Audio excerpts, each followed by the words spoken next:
वरळीमध्ये मनसेचा राज्यस्तरीय मेळावा पार पडलेला आहे। यावेळी मनसे अध्यक्ष राज ठाकरेंनी ईव्हीएमच्या मुद्द्यावरून तोफ टाकली।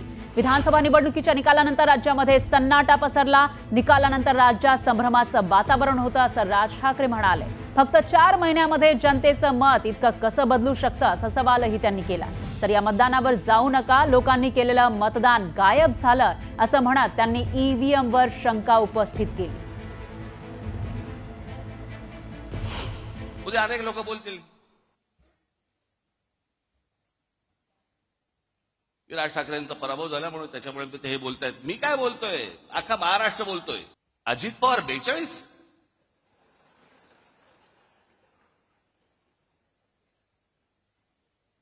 4-5 जागा येतील की नाही असं सगळ्यांना वाटत असताना अजित पवार 42 कोणाचा तरी विश्वास बसेल का याच्यावरती?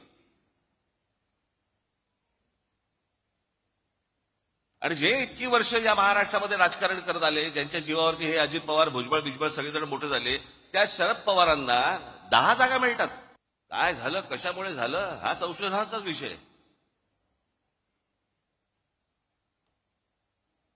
मी तुम्हाला आज काय सांगायला आलोय, या मतदानावरती जाऊ नका। लोकांनी आपल्याला मतदान केलेलं आहे, फक्त ते आपल्यापर्यंत आलेलं नाहीये। तुम्ही असं कुठेही मनामध्ये धरू नका की लोकांनी आपल्याला मतदान केलं नाही। लोकांनी मतदान केलं, पण ते केलेलं मतदान कुठेतरी गायब झालं।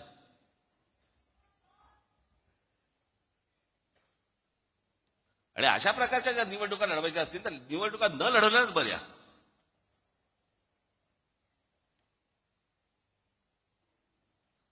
अर्थात ही पण गोष्ट निघून जाईल, कोणी कुठच्या गोष्टीचा अमरपट्टा घेऊन आलेला नसतो। दरम्यान ईडीच्या नोटिशीवरून राज ठाकरेंनी संताप व्यक्त केला। कोहिनूर मिलच्या व्यवहारातून आम्ही आधीच बाहेर पडलो, आम्ही डोक्यावर तलवारी घेऊन फिरत नाही असं म्हणत त्यांनी तोफ टाकली।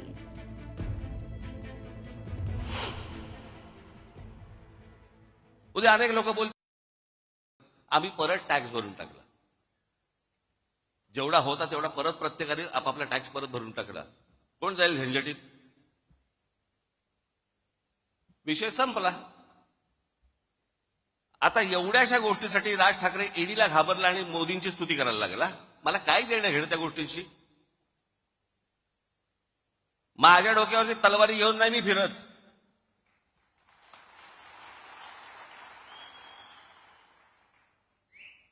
हे बाकीच्यांसारखं नाहीये। 6 दिवस अगोदर मोदी म्हणतात 70,000 कोटीचा भ्रष्टाचार केलेला ना आम्ही 8 मध्ये टाकू। आम्हाला माहित होतं की ते मंत्रिमंडळात टाकणार आहेत। देवेंद्र फडणवीसांनी किती लोकांवरती आरोप केले आतापर्यंत? भ्रष्टाचाराचे किती लोकांच्या बरोबर आरोप केले? कित्येक लोकांवरती, जे तुम्हाला आता त्यांच्याबरोबर मंत्रिमंडळात दिसतील। कित्येक लोक तर आता देवदर्शनाला जातात, पूजा करतात, देव पायात ठेवतात की फडणवीस किंवा किरीट सोमय्या कोणीतरी आमच्यावरती आरोप करा। चला, आरोप केल्यावर आतमध्ये जाता येतं।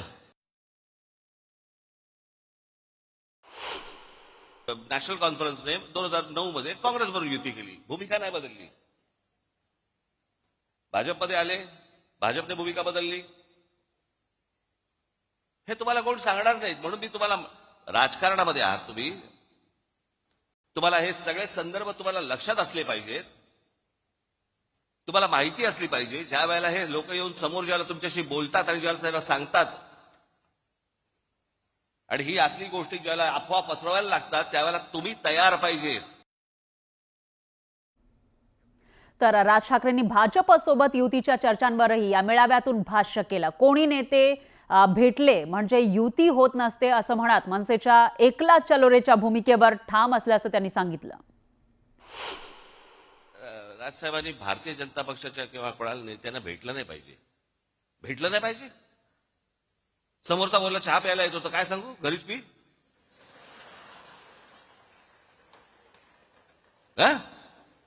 तुम्ही काय वेगळं सांगाल?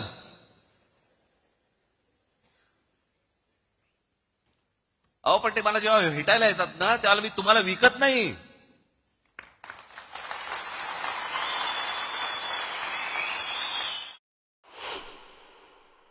एकदा ते चंद्रकांत पाटील माझ्याकडे आले, त्याच वेळेला ते जेव्हा मला नाशिकला बोलले त्यावेळेला मुंबईत आलो की घरी भेटायला येतो.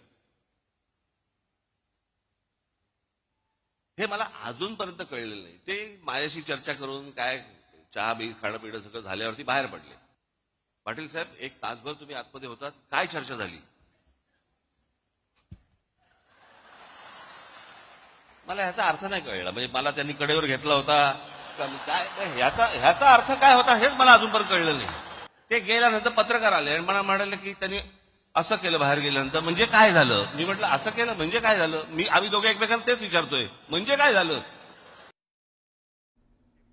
तर राज ठाकरेंच्या वक्तव्यावर आशिष शेलार यांनी जोरदार पलटवार केला आहे. अर्धवट माहितीवर राज ठाकरेंचा नरेटिव्ह तयार करण्याचा प्रयत्न सुरू आहे, असं आशिष शेलार म्हणाले. श्रीमान राज ठाकरेजी यांनी त्यांच्या राज्यस्तरीय पदाधिकारी संमेलनामध्ये जो एक नरेटिव्ह सेट करण्याचा प्रयत्न करत आहेत तो अर्ध आणि अर्धवट माहितीच्या आधारावर आहे. तडजोड आणि तडजोडीचं राजकारण, बदल आणि राजकीय बदलाच्या भूमिका याबद्दलचं नरेटिव्ह सेट करताना राज ठाकरेजी आपण जे सांगू पाहताय त्याचं उत्तर सरळ एकच आहे. भारतीय जनता पक्षाने तडजोडीचं राजकारण कधीच केलं नाही. पाहूयात पुढची बातमी. राज्यातील विधानसभा निवडणुकीबाबत मनसे अध्यक्ष राज ठाकरेंनी आज जी भूमिका मांडली ती सातत्यानं काँग्रेस मांडतीये, अशी प्रतिक्रिया काँग्रेसचे नाना पटोलेंनी दिली आहे.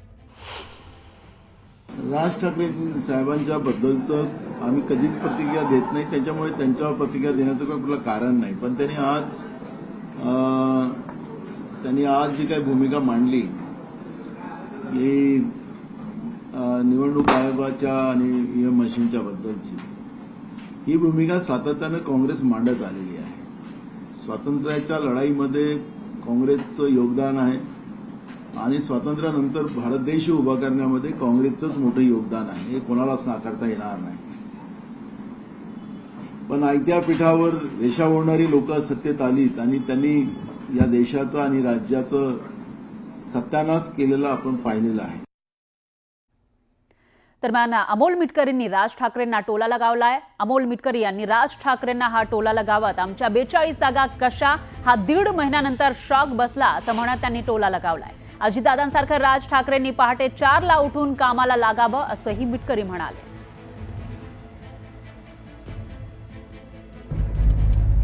त्यांना नेहमीच उशिरा उठून चिंतन करण्याची सवय असल्यामुळे विधानसभेच्या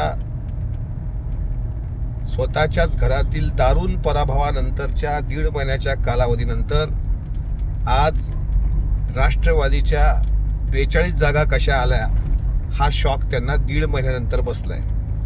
तरीही आम्ही त्यांना सांगतो की राष्ट्रवादी काँग्रेस पक्षाचे नेते आदरणीय दादा ज्या पद्धतीनं रात्रंदिवस कबाळ कष्ट करतात, मेहनत करतात, शेती असेल, कला असेल, इतर जे कोणते क्षेत्र असतील, त्यामध्ये राजकारण असेल, या सगळ्या गोष्टीची मेहनत खऱ्या अर्थानं 42 जागेपर्यंत त्यांना घेऊन आली.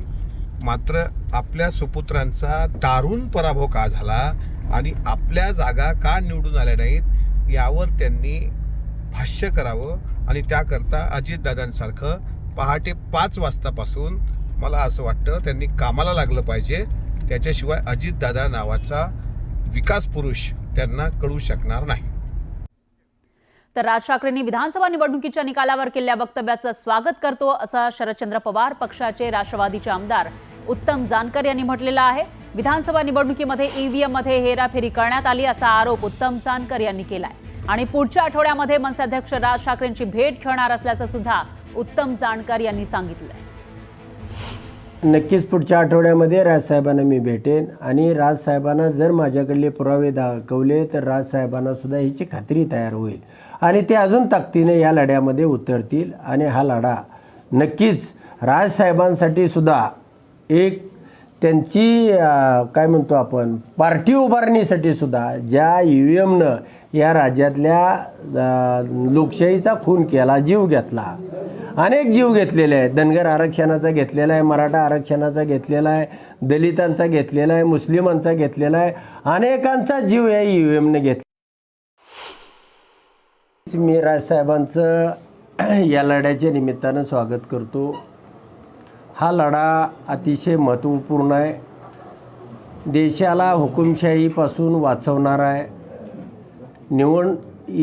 निवडणुकीच्या या प्रक्रियेमध्ये EVM हा जो फॅक्टर आहे हा हेराफेरी करणार आहे आणि या विधानसभा निवडणुकीच्या निमित्तानं त्यांनी या राज्यामध्ये प्रचंड प्रमाणामध्ये म्हणजे लोकांना समजेल किंवा लोकांच्या कल्पनेपलीकडं हा निकाल अनपेक्षित आहे. माझ्या स्वतःच्याच बाबतीमध्ये हे घडलं.